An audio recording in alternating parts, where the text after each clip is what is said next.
大家好，欢迎来到我的频道。今天我跟大家分享一下是如何被骗了 U 嘛，然后还有一个就是我是如何通过币安交易所把这个被骗的 U 给拿回来的啊。被骗大概是100 U，然后因为是币安转币安嘛，所以我是联系币安把这个被骗的 U 给拿回来的啊。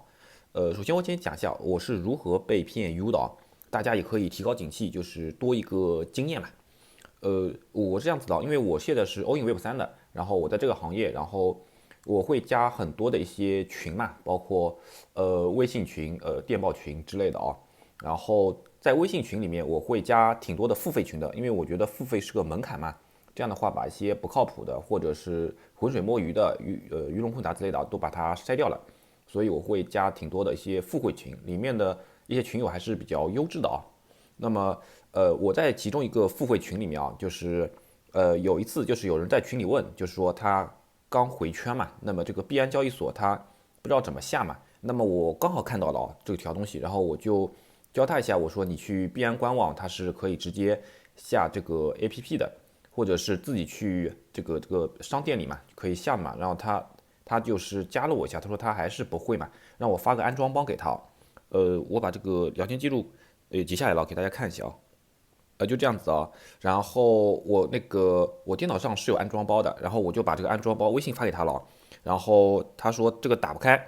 他说这个打不开，那么我把他的 QQ 邮箱问来了，然后我通过 QQ 邮件把这个安装包发过去了啊，然后就可以了。然后这位我就是通过这个方式跟他刚刚认识的嘛。然后这样子就是有一天啊，就是他问我借个100 U 啊，那么我就直接转给他了，就是币安转币安。因为这样子我想法这样子，一个就是我们认识也比较早的嘛，他这次问我借大概是5月中旬吧，我跟他是2月多就认识嘛，然后平时偶尔瞎扯扯，然后群里也各有互动的。然后还有个第二个就是我们这个社群啊，一年的一个年费大概是6、700 U 嘛，那么我觉得他也不可能为了100 U 来骗我嘛，因为如果被发现了是个骗子，那肯定要踢了。那你为了这个100 U 把这个6、700 U 的一个群给丢了，那肯定是不划算的嘛。然后我就转给他了嘛。然后他问我，就是那天问我，就是借2次嘛，都是100 U，然后我 U 转给他，他马上就把那个等值的红包，大概是700多嘛，红包就发给我了嘛。然后这是5月中旬的时候，就是问我借了2次都是100 U 嘛，然后钱都是马上跟我结掉了的哦。然后这次是5月底了吧，然后他问我借了，就是还挺晚的哦，就是问我又借了100 U 嘛，然后我就直接又把 U 给转给他了嘛，然后这是一个转账记录嘛，然后他告诉我他就是银行卡跟微信啊转账功能都被封掉了，然后他说要晚点才能给我嘛，那我也就没有放在心上嘛。然后大概是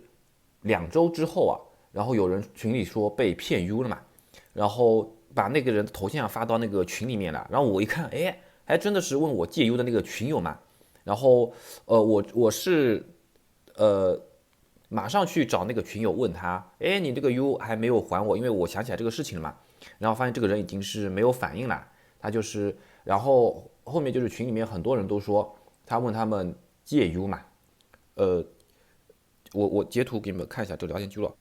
就是他问他们借 U 是这样子的，就是跟他们说他就是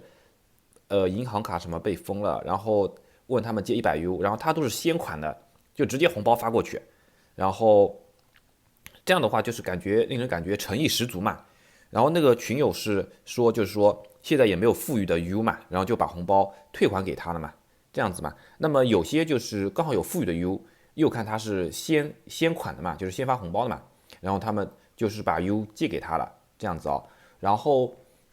再后来他会问他们再借 U 的时候啊，就是说让他们先把 U 发给他，他再把红包发给他们。然后最后面就是再问他们借的时候，对方是先把 U 转给他，然后他会说我的银行卡跟微信被封了，没法转账了嘛，我要过段时间再把这个100 U 的等值人民币再转给他嘛，然后后来就失联了，然后一问群里面很多人都被他加过，我们那个群有那个3、400个人的，很多人都被他加过的，然后有些就是警觉性高嘛，就是他先款，他们就把这个红包退了，那么那些人他就不去联系他们了，然后有些就是哎刚好有富裕的 U，跟他有交易了嘛，然后后面可能还有一部分就是警觉的，就是跟他说要先 U 再款的，也就找个借口嘛，推掉了嘛。那有些就是警觉性不高的，就对秦勇很信任的嘛，然后就是被他先 U 了，然后他就失联了，就是这样个经过嘛，就被骗经过。